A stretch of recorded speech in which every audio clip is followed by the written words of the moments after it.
The countdown is on for major primary races across Vermont. We're talking about the race for governor, lieutenant governor, and legislative positions. That primary is coming up on August 13th. Anyone who requested early or absentee ballots have already been able to turn theirs in.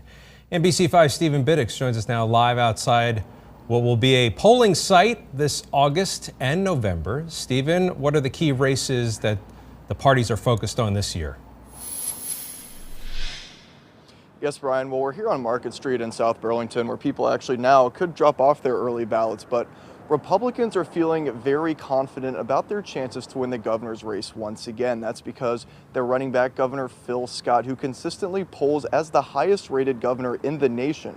Democrats know they have their work cut out for them in that race, but the lieutenant governor's race is expected to be much more competitive, along with some state legislative House and Senate seats.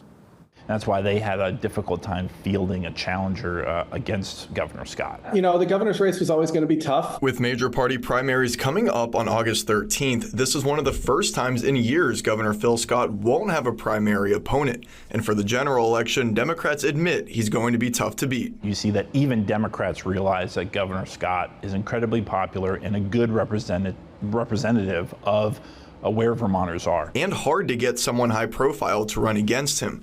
Esther Charlson of Middlebury and Peter Duval from Underhill are both seeking the Democratic nomination. Esther is a really solid candidate. She's exciting. She's magnetic personality. She's got a lot of good ideas on how to help people. The lieutenant governor's race is expected to be competitive in primaries, with Gregory Thayer running for the state's #2 position again, and Republican newcomer John Rogers changing from blue to red after serving as a Democrat in the state legislature for years. What is to me encouraging about John Rogers running as Republican is it sends a message to Vermonters that people who have voted Democrat for maybe decades, like Rogers did, are realizing that there's a place for them in the Republican Party. On the Democratic side, incumbent David Zuckerman is facing state political newcomer Thomas Renner, who's the deputy mayor of Winooski and formerly worked under Congresswoman Becca Balint and Senator Patrick Leahy. In this circumstance, there's good choices for folks to be making as they head to the polls.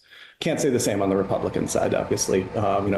John Rogers has worked in the Senate on a lot of important issues, but he was kind of a rabble-rouser. While voters are always able to go to the polls August 13th, the Secretary of State's office has a slew of resources for people who choose to use mail-in ballots or vote early at mvp.vermont.gov. You can also track your ballot, so you can see when it is mailed out from your clerk's office, you can see when it is received back from your clerk's office, and you can also check to see whether your ballot was defective.